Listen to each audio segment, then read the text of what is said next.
محمد جدا في الثورة. وائل غنيم مؤسس موقع طريق الإسلام islamway.com. هو رجل المهام المستحيلة، رجل المهام المستحيلة وائل غنيم، وهو طالب في كلية الهندسة يمكن سنة أولى أو ثانية.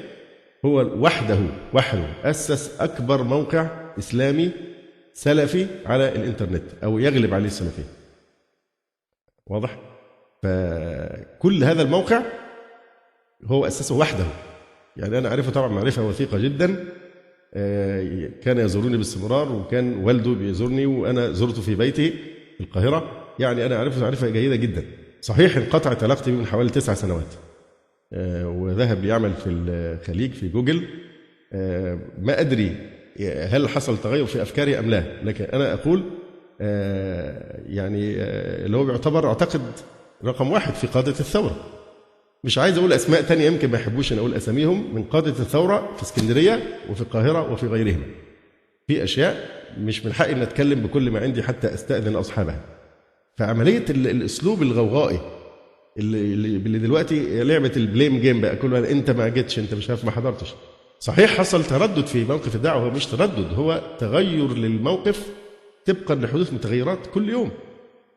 في وقت من الأوقات الإخوة قالوا لا لازم الناس تنزل، نبص نلاقي حصل ضرب نار، جات تهديدات ان الجيش هيضرب بكذا وكذا. طيب في هذا الحال نقول لا، ما لو الاخ نزل في وقت الخطر هذا، هو احنا دلوقتي بنتكلم عشان كل حاجه الضباب انكشف، لكن انت العبره الفقه في وقت اشتباه الامور. الاخ اللي انا قد يتعرض للقتل او الجرح بسبب فتوى مني، انا اتحرى قبل ان اقول له اذهب، او انه يروح ويخرب حاجه، هذا ايضا مسؤوليه. فاحنا المعطيات استصحبنا الوضع الاساسي الاصلي، وهو ان الايه؟ ان هتعدي زي كل مره. وعشان كده لازم الاخوه الافاضل ما يفصلوش الحدث عن الظروف، عن المناخ. مش دلوقتي، يعني الامور كما ذكرنا كانت يعني تتغير.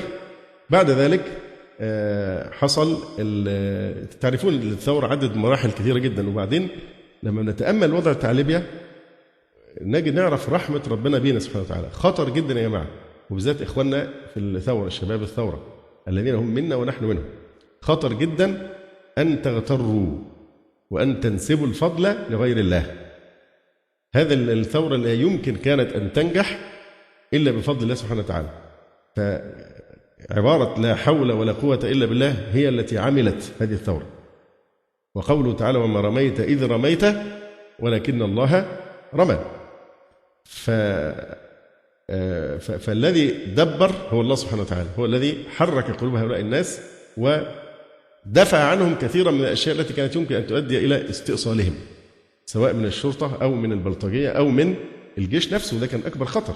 احنا نعمة ربنا على المصريين الموقف بتاع الجيش قطعا، لأن هي القوة الحقيقية في البلد. إذا عجزت الشرطة بيتدخل الجيش. فرحمة الله سبحانه وتعالى بنا، ولعل الله قيض أناسا فيهم خير وفيهم ولاء وحب لهذا الدين ولهذه الأمة، كفوا هذا الشر عن هذه الأمة. فده كل الذي يدبره الله، ومن يدبر الأمر فسيقولون الله، هو الذي دبر. واضح؟